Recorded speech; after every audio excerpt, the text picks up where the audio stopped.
Hey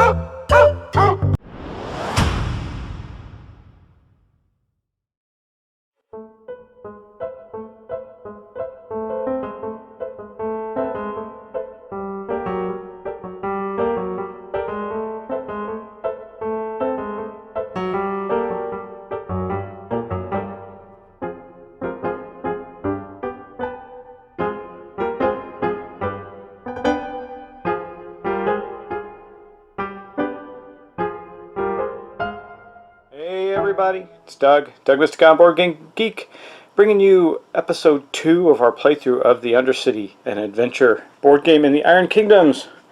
Now, last episode I said I wanted to talk about the character we didn't use, so I'm going to do that first before we get into the gameplay. I just flip this over because that's what I'm using. You can see that this is a character that actually is two characters, Pog and Doorstep. And Pog is this little goblin or gobber bodger. He repairs and builds these steam jacks, and then Doorstep is his steam jack. I chose not to play this one because it would add a little layer of complexity to this as a new playthrough. So, but I did want to tell you he's really cool. He comes with two miniatures and they can both be moved and used independently. It's not that he's not a neat character, I just thought this would be easier. So, that said, let's talk about our last turn and get on to our next one. So, we're doing okay so far. It was only our first turn. We managed to knock off a couple enemies, but more came on. And they will continue to come on until we are done. So, we got to plan for that. But also, if I come down here just a little bit, there's this side quest card here. And I don't know, you know, just put that on the board. You just kind of got to go after it. So I'm thinking that one of our characters, probably Canice, will go after the side quest and come dodging, shooting down here after she kills somebody. Let's see if she can do that. Anyway, let's go to her turn. Actually, this is going to be her turn, and with the first part of that, we're going to magically draw a new event card. Okay, let's do that. Boom, what do we get? Okay, I shuffled these, but both the ominous silence. So here's the problem.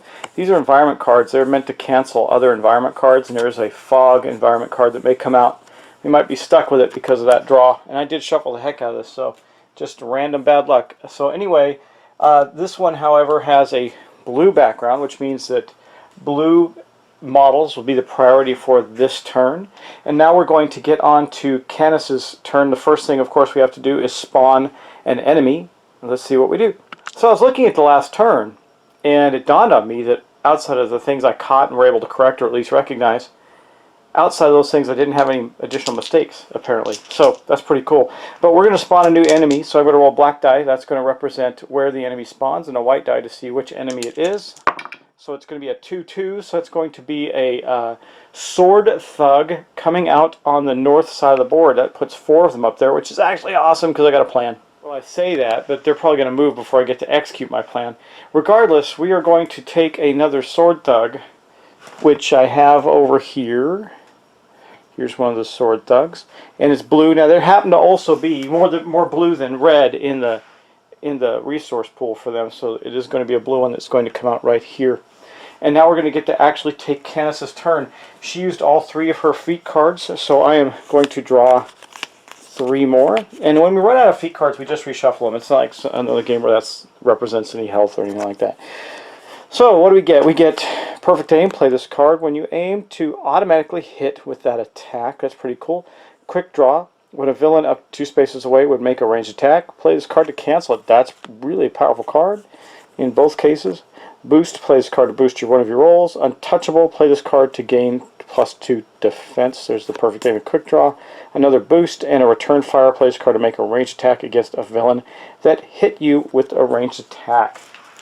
Gotta think about that. Anyway, Canice is right here in this space, and I've been tempted to move her, but now remember, I can't fire into this. Well, I guess I can. I gotta look that up. I think I can fire into the same space, even with a friendly, because he's there. Because she can use, even if she has her black penny shell, it allows her to fire in that space. But I don't think that's what I want to do. However, if I move out of there, I have to make a roll. It's a what's it called? It's called a I don't know, some blah blah blah roll.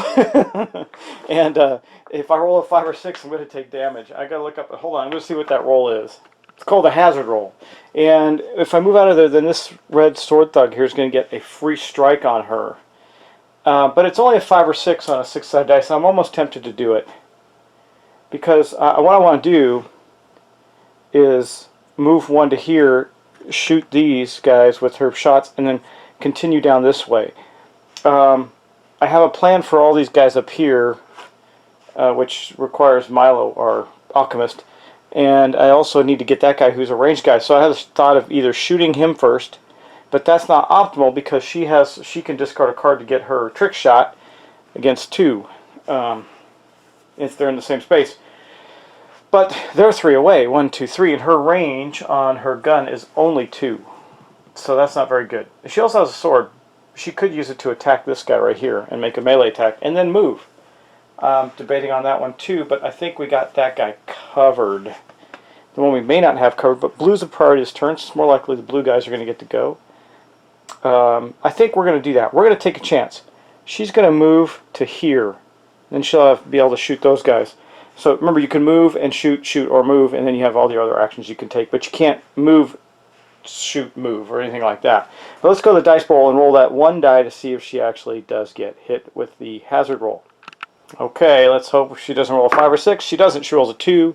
So she was able to get out of there and move on to take her shot. Now she is going to take the shot. I think, man, I'm so tempted to take this perfect aim. Automatically hit. Play this card when you aim to automatically hit. She only moved once, so she actually can't aim anyway. So I think she's just going to shoot away. She could boost it, just to boost it with this untouchable. I don't think she could still get shot at, but she's got her defense is 13. That would put up to a 15 if I kept this for that part of the feat. And the other one had that return fire. So I think we're going to do this one. We're going to use this boost card on her attack roll against the first opponent there. So she gets to roll 3 dice. So that's going to be against, she's here against this guy here. So she is going to target this blue crossbow thug. So let's go roll her dice. She can get 3 dice to hit him. And she's going to make it a brutal shot, which will then give her 3 dice to the damage as well. So we just tilt it down just a little bit. There we go. Okay, we're going to roll 3 dice. Man, let me see. What do we need to hit the sword? Crossbow thug. We need a. They have a defense of 12, so we need a. And we have a accuracy of 5. So, oh man, it's 5. That's 6. That's 11. She missed by 1. She actually missed her shot, which means she can't use her other feat of trick shot. So, bummer, she missed. That's them's the breaks. Unfortunately, that's going to end her turn as well. So, now we're going to see what the villains do. This is a bummer. Let's see. Bolt Barrage. Activate up to 2 crossbow thugs. If there are no crossbow thugs in play, activate the closest villain. Well, there are many. There are exactly 2 crossbow thugs in play, and they're going to go toward the they're going to target the active player. So when I said that Canice wasn't going to get shot at, I was completely wrong. So that's only if they're the same equal distance. So first off, this guy, he is closer to him than her, so she's going to shoot him first, but this guy is going to shoot at her. So let's first roll against Canice. So the crossbow thug has a accuracy of 4. He's going to aim and shoot. That's what that means. So he's going to get a boosted roll on the first one. Yeah, that actually says set shot. The villain holds and attacks the target hero with aimed ranged attack. And he can do that, so he does not have to move to attack. And what does he roll? 4, 5, 6, 7, 8, 9 plus the 4. That's going to be a 13, which is equal to Canice's defense. So he succeeded in a hit. Now he's got to do damage. Now he's only going to get 2 dice for that. He's got a power of 8 though. So Canice has an armor of 12. Let's see what he gets. Ooh, a 5. Well, I still think he hit. So 8, 9, 10, 11, 13. So he did hit. Thankfully not by 5 though. So she's only going to take 1 wound there. Okay, let's go to the one that's shooting at Gardex now. Gardex Stonebrow. I don't know where I came up with Carnag from. Anyway, let's go back to the dice bowl. Once again, the sword thug that's facing him does not have to move, so he's going to get an aim shot on Gardex, who's got a defense. I'm going to get his name right eventually. Who's got a defense of 11, so he's likely to get hit. Well, you know what I could have done Now I'm thinking about it. Maybe I'll do it to stop the one on Gardex because he's more likely to. He's already taken damage. Quick draw. When a villain up to 2 spaces away, that one's 3 spaces away, so I can't do that. I could have done that on my own. Yeah, she's going to do that. I'm going to take that back. And bear with me, guys. There's a lot to keep track of here. She could have stopped that from playing. It says to cancel that card. So I'm going to take back the damage that she took. She did not take that damage. But Gardex did get hit by the crossbowman. Now remember, he's got a 8 power and a armor, but against Gardex armor of 15. Let's see if he's got anything. He's got a reroll in a counter charge, but I think they have to move when a villain enters. Yeah, so the villain didn't move, just shot him. So he may no, he's just gonna see if he takes the damage. Okay, that's a 5. So that's a 10. That's a 13. Actually, did not penetrate Gardex armor, and he did not take the damage. Okay, that was the end of Canice's turn in its entirety with the villain action. So let's continue on. Okay, well now we got Milo, and I think, see, Milo needs to move as well. He's got, I wanted to get a grenade off, but to do that, let me see if he can do some quick moves here. Huh. He doesn't have anything that's going to allow him to move faster. So, well, that kind of sucks. That does mess up my plan a little bit.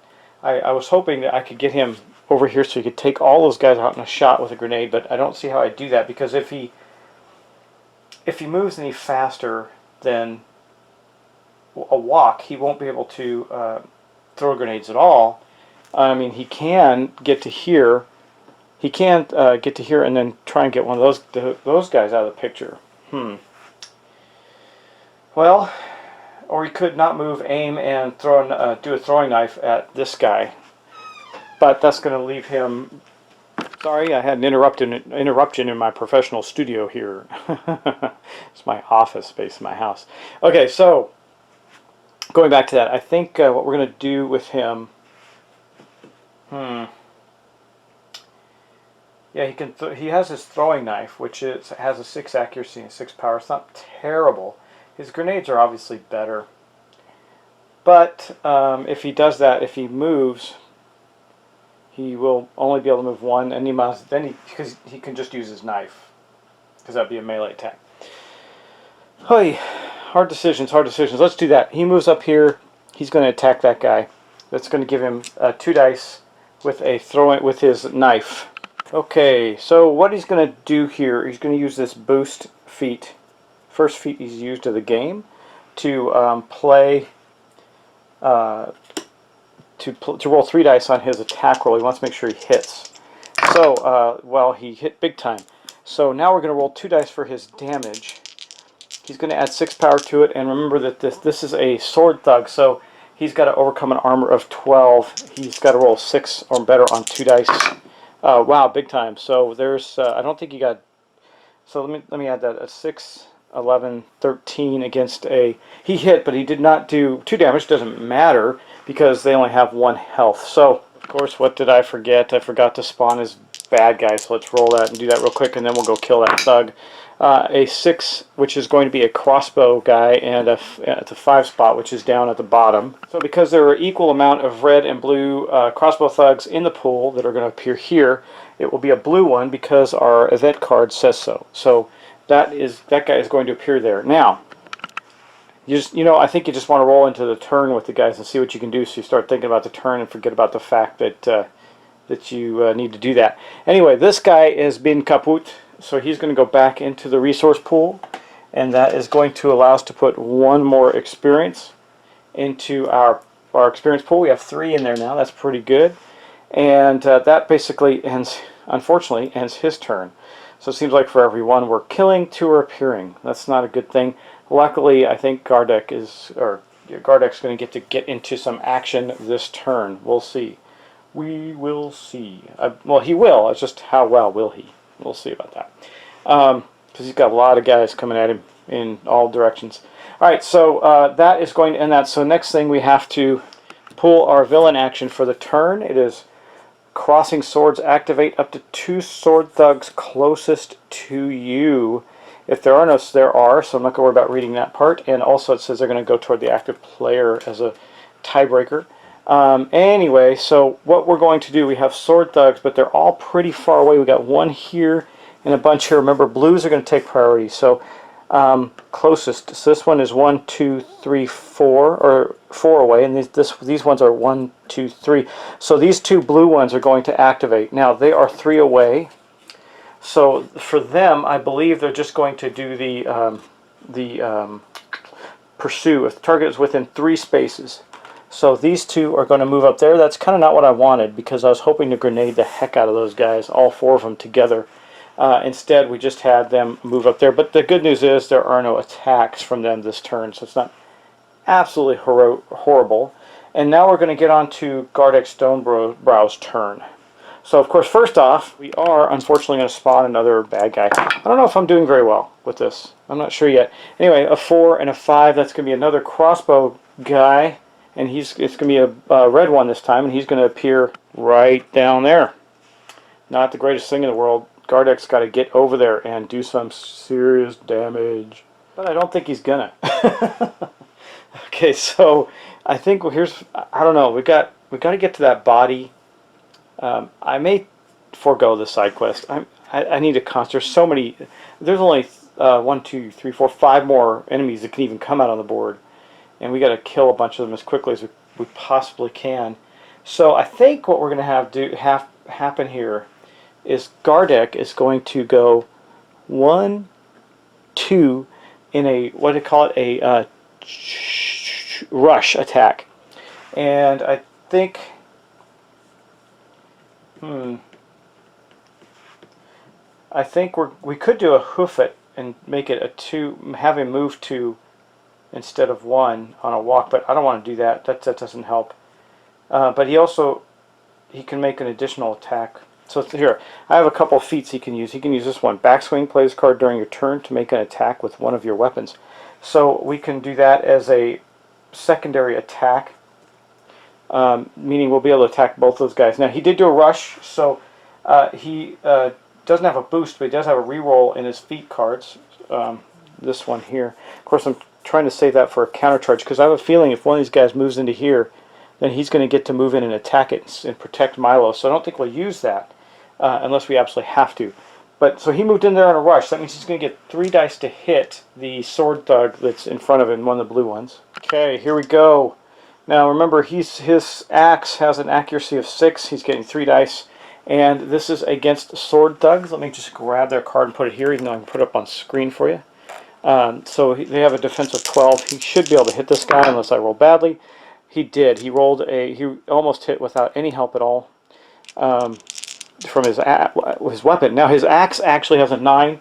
Oh, I forgot to pick his great strength thing for the turn. I guess I would have made it probably great and mighty. And that just does an additional die in melee. I would have done mighty, because that lasts the whole round, by the way, not just one attack. It says choose one of the following effects at the start of your chapter and the start of each of your turns.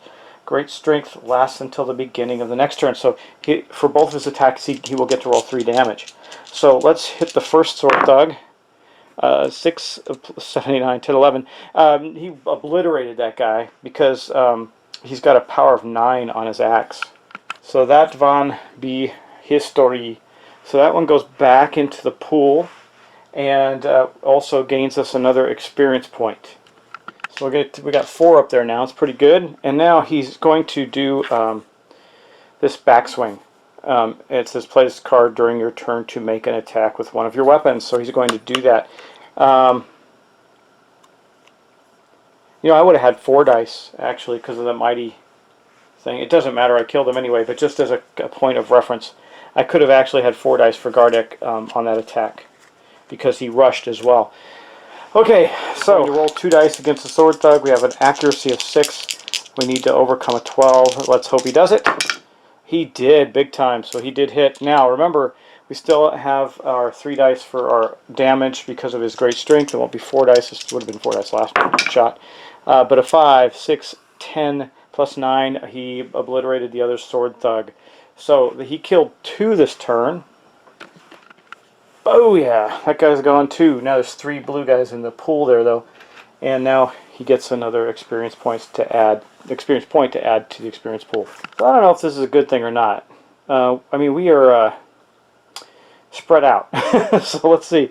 But you know what we have to do next? I'm grabbing the villain action cards, and then we're going to plop that down right here. We'll draw a new one. Azure Assault.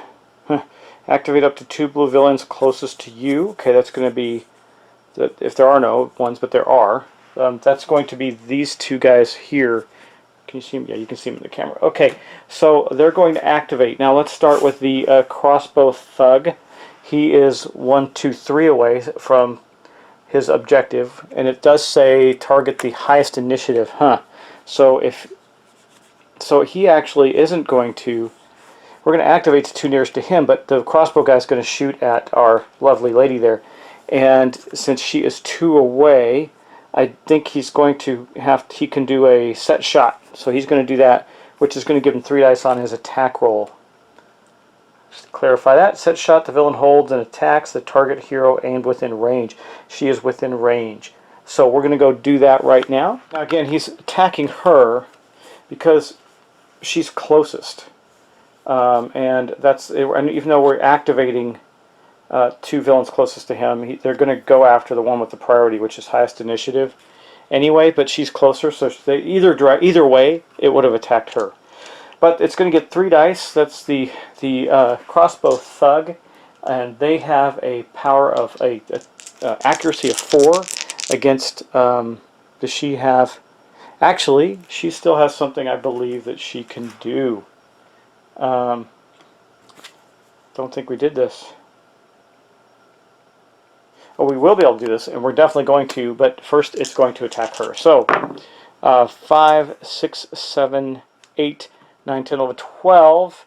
Her defense is 13, so he missed Canice. That's awesome. And then Canice is going to return fire. Play this card to make a ranged attack against a villain that hit you with a ranged attack after the attack is resolved. Well, he did hit. He just didn't. No, wait. He didn't hit, did he? That hit you. Well, he failed. He missed. So I got to say, based on the way that card's worded, we can't do that. So we're not going to be able to do the return fire, unfortunately. And then next up, we have a sword thug. I think our dear Canice is going to get the brunt of this one as well. The sword thug's first thing, obviously, is to attack, but he can't. So then he's going to do a looks like a rush. The villain moves up to 2 spaces and ends his movement in the target hero space. After moving, the villain attacks with each of his melee weapons. The damage of the first attack is boosted because he did a rush. So he is going to be able to do that. He's going to go 1, 2, and I think that the Gardex ability countercharge has to be one that ensured that he entered a space connecting to a space, and he did not. So we're not going to get to be able to do that. However, the sword thug is only going to get to roll 2 dice against Canice. She's getting her fill right now, isn't she? So he's got an accuracy of 4 again against her defense of 13. He actually missed. Wow, that is fantastic. So he rolled a 4 total. That puts him at an 8. Canice's defense is 13. So we survived that attack. We also survived that villain action, which also marks the end of our turn. So crazy stuff. We got to get to that body over there and get that resolved quickly. We're going into turn 3 of 8. I think I'm going to abandon the side quests, guys. I don't think we're going to be able to do that. I think I'm going to have Milo try and get to the body. Canice start taking people out. I mean, she's got somebody in her space now, so she's going to have to do a melee attack, which is not her strong suit. I think we're trying to get to that side quest, put us back a little bit. I'm going to change my tactics on that. Anyway, guys, thanks for watching. I appreciate it. Thanks for subscribing. Hey, I'm 54 away from 2,000. Man, that'd be so awesome to get to 2,000 subscribers. I would have to do something special for that. I'm not sure what it is. I keep saying I'm going to give some games away out of my game closet. I still want to do that, but just got to get organized. So maybe I'll do that on 2001. That'd be outstanding. Okay, guys, thanks so much for watching. Thanks for subscribing. I really appreciate all of your time and energy and taking the time to play games with me virtually like this. So thanks. Appreciate it. Talk to you soon. Bye.